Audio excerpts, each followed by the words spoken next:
A very good evening to you all. I welcome you to my YouTube channel. So in this video, we are going to discuss about the BBC News, that is the British Broadcasting Corporation. The British Broadcasting Corporation is the national broadcaster of the United Kingdom.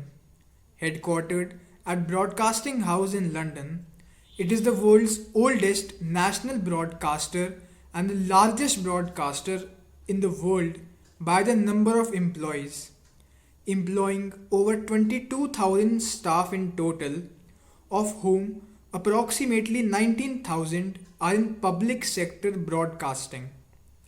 The BBC operates under a royal charter.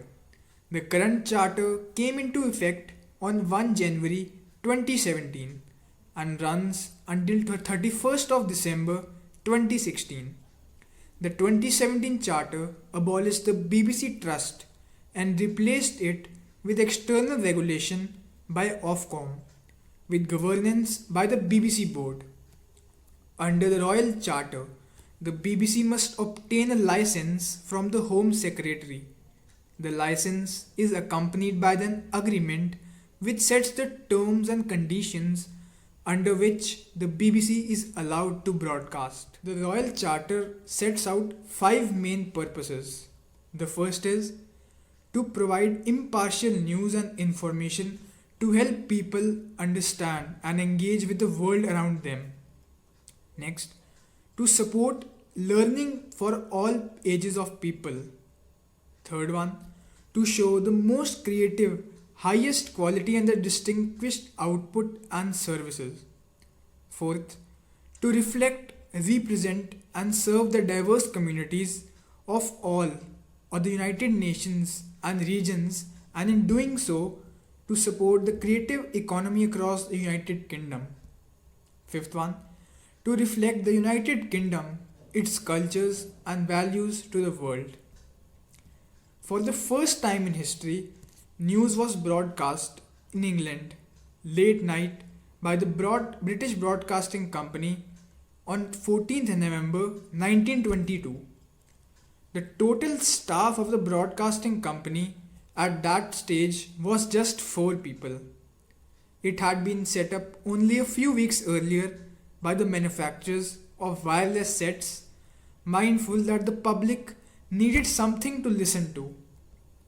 The task of reading those first bulletins on November 14 at 6 o'clock and 9 o'clock fell to the director of programs, Arthur Burrows. He read each bulletin twice, once quickly and once slowly, and asked the listeners to say what they preferred. So Arthur Burrows was the first BBC News reader. The first bulletins included the details of the opening of the Old Bailey sessions, a speech by the Conservative leader Bonar Law, the aftermath of the rowdy meeting involving Winston Churchill, a train robbery, the sale of a Shakespeare first folio, Fog in London, and the latest billiard score. The second day of the news broadcast brought the first results of the 1922 general elections. The Times reported the following morning that with no more than 30,000 people holding wireless licenses, perhaps the most interesting feature of the election night was the phenomenon of listening to parties. The rapidly growing BBC radio audience tuning in for a 6 o'clock bulletin on the evening of 23rd December 1922 would have been disappointed. As a result of a deal with the press and the news agencies, it had been agreed that no news would be broadcast before 7 o'clock at night. There were other restrictions too in these early days. Bulletins had to begin with the words copyright news from writers, press association, exchange telegraph and central news. Also, there was to be no coverage of controversial subjects, just as there were to be no live commentaries on sports event. So talking about the year 1926, the general strike of 1926 was to change forever The public perception of broadcast news. The drama began on 30th April when the voice of John Reith interrupted a music program to inform the nation of a strike by British miners. The escalation into a general strike 4 days later led to the ban on news before 7 o'clock being lifted, and the BBC radio began putting on 5 bulletins a day. Because little other news was available, listeners were openly encouraged to spread the content of bulletins in every possible way. Now, talking about the year 1927. On January 1927, the British Broadcasting Company became the British Broadcasting Corporation. So, before 1927, January 1, it was considered as the British Broadcasting Company, and after that, it is known as British Broadcasting Corporation till now. So, the birth of new BBC also brought a new freedom to collect news and information relating to the current events of any part of the world. The charter guaranteed to the corporation also opened the news door for the before the 7 o'clock in the evening, and a bulletin at past half past 6 was introduced, and further negotiations between the agencies, the newspaper, and John Reith, now honored with a knighthood and given a new job title as the first Director General of BBC. So John Reith became the first Director General of BBC. Moving on to the year 1928. In March 1928, the government agreed. While the BBC could still not express an editorial opinion, it was now free to broadcast on matters of political, industrial, or religious controversy. Now, moving on to year 1929.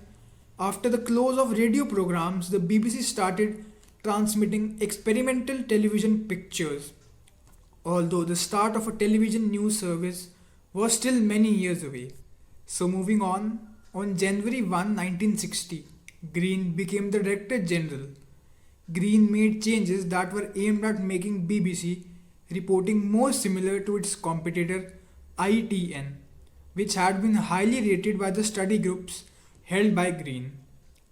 A newsroom was created at Alexandra Palace. Television reporters were recruited and given the opportunity to write and voice their own scripts without having to cover stories for radio too. On 20 June 1960, Nan Winton, the first female BBC network newsreader, appeared in Vision. 19 September 1960 saw the start of the radio news and current affair program, the 10 o'clock news. So the ratings figures suggest that during major incidents such as the 7 July 2005 London bombings or the royal events, the UK audience overwhelmingly turns to the BBC's coverage as opposed to its commercial rivals. On 7 July 2005, the day that there were a series of coordinated bomb blasts in London's public transport system, the BBC online website recorded an all-time bandwidth peak of 11 gigabytes per second at 12:12 on July 7. BBC News received some 1 billion total hits on the day of the event, including all the images and text, serving some 5.5 terabytes of data. At peak times during the day, there were 40,000 page requests per second for the BBC News website. The previous day's announcement of the 2012 Olympics being awarded to London caused a peak of around 5 gigabytes per second. The previous all-time high at the BBC Online was caused by the announcement of Michael Jackson verdict, which used 7.2 gigabyte per second. In January 2020, the BBC announced a BBC News saving target of $80 millions per year by 2022, involving about 450 staff reductions from the current 6,000. The BBC Director of News and Current Affairs, Fran Unsworth, said that there would be further moves towards digital broadcasting, in part to attack back a youth audience, and more pooling of reporters to stop separate teams covering the same news. A further 70 staff reductions were announced in July 2020. According to the annual report of December 2021, India has the largest number of people viewing BBC services in the world. The television broadcasting was suspended from September 1, 1939 to 7 June 1976, and now we are talking about the Second World War. It was left to BBC radio broadcasters such as Reginald Fort to keep the nation's spirit up. So, talking about the past, the BBC moved most of its radio operations out of London, initially to Bristol and then to Bedford. Concerts were broadcast from the Corn Exchange, the Trinity Chapel in St. Paul's Church, Bedford, was a studio for the daily service from 1941 to 1945 and in the darkest days of the war in 1941. In 1938, John Rith and the British government, specifically the Ministry of Information, which had been set up for the World War II, designed a censorship apparatus for the inevitability of war. So, due to the BBC's advancement in the shortwave radio technology, the corporation could broadcast across the world during the Second World War. Within Europe, the BBC European Service would gather intelligence and information regarding the current events of the war in English. Regional BBC workers, based on the regional geopolitical climate, would then further censor the material their broadcasters would cover. Nothing was to be added outside the preordained news item. For example, the BBC Polish service was heavily censored due to fears of jeopardizing relations with the Soviet Union. In 1988, the BBC sold off the Hulton Press Library, a photographic archive which had been acquired from the Picture Post magazine by the BBC in 1957. The archive was sold to Brian Desich and is now owned by Getty Images. So now talking about the criticism of BBC. In 2008, the BBC was criticized by some for referring to the men who carried out the November 2008 Mumbai attacks as gunmen rather than terrorists. In protest against the use of word gunman by BBC, journalist Mubashir Javed, MJ Akbar, refused to take part in an interview following the Mumbai terror attacks and criticized the BBC's reportage of the incident. British parliamentarian Stephen Pound had supported these claims, referring to the BBC's whitewash of the terror attacks as the worst sort of mealy-mouthed posturing. It is desperation to avoid causing offence, which ultimately causes more offence to everyone. Throughout its existence, the BBC has faced numerous accusations regarding many topics: the Iraq War, politics, ethics, religion, as well as funding and staffing. It also has been involved in numerous controversies because of its coverage of specific news stories and programming. In October 2014, the British Trust issued the BBC Complaints Framework outlining complaints and appeals procedure.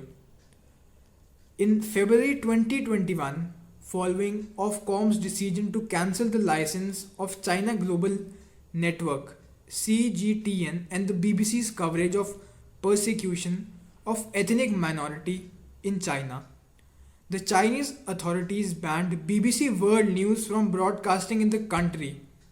According to the statement from China's National Radio and Television Administration, BBC World News reports on China infringe the principle of truthfulness and impartiality in journalism and also harmed China's national interests.